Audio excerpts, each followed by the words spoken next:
Reddy sir.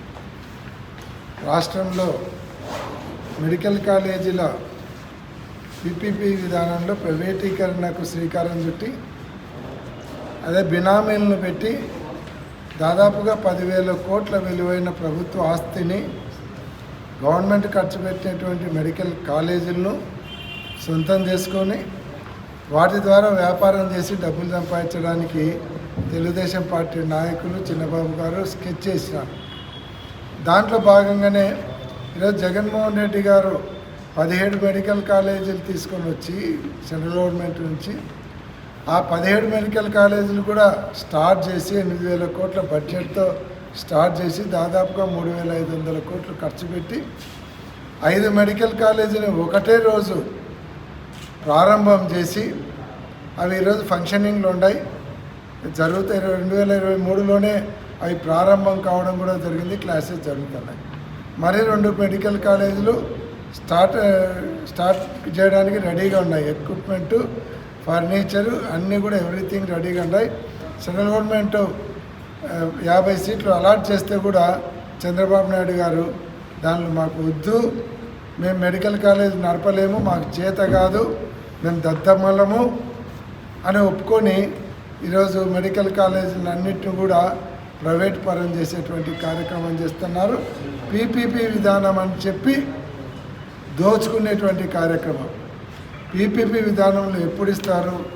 ప్రభుత్వం ఏం ఖర్చు పెట్టకుండా కేవలం ల్యాండ్ మాత్రమే ఇచ్చి అక్కడ ఏదైనా ఒక సంస్థను స్టార్ట్ చేస్తే దానివల్ల ఉద్యోగ అవకాశాలు వస్తాయంటే అప్పుడు పీపీపీ విధానంలో ఇస్తారు.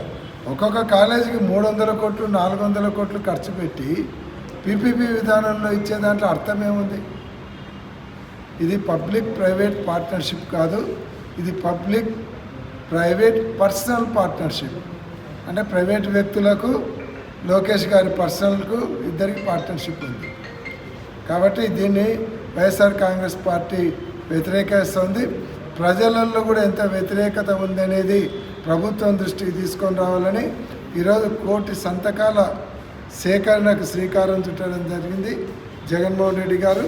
ఈ 1 కోటి సంతకాల ద్వారా గవర్నర్ గారికి సమర్పించడం జరుగుతుంది. 1 కోటి మంది ఆంధ్ర రాష్ట్రంలో ఉన్నటువంటి పౌరులందరూ దీన్ని వ్యతిరేకిస్తున్నారు అనేటువంటి సంకేతాన్ని ప్రభుత్వానికి, అటు ప్రజలకు, కేంద్ర ప్రభుత్వానికి కూడా పంపించే ఏర్పాటు చేస్తూ ఉన్నాం. కాబట్టి ఈ 1 కోటి సంతకాల తర్వాత అయినా సరే చంద్రబాబు నాయుడు గారు కళ్ళు తెరిచి ఈ పీపీపీ విధానాన్ని మెడికల్ కాలేజీలు మానుకొని ప్రభుత్వ ఆధ్వర్యంలోనే మెడికల్ కాలేజీలు కట్టి నడపాలి అనేది మా డిమాండ్. దీనికి ప్రజలందరూ కూడా ఈ దాదాపుగా 3,500 కోట్లు ఖర్చు పెట్టినటువంటిది ఆ ల్యాండ్తో కలుపుకుంటే 10,000 కోట్లు తెలుగుదేశం పార్టీ నాయకులు దాన్ని కొట్టేయాలని చూస్తుంటే దాన్ని ప్రజలు కూడా వ్యతిరేకించి అందరూ కూడా ముందరికి వచ్చి ఈ పీపీపీ విధానానికి వ్యతిరేకంగా సంతకాలు చేయాలని అందరికీ మనవి చేస్తూ ఉన్నాం.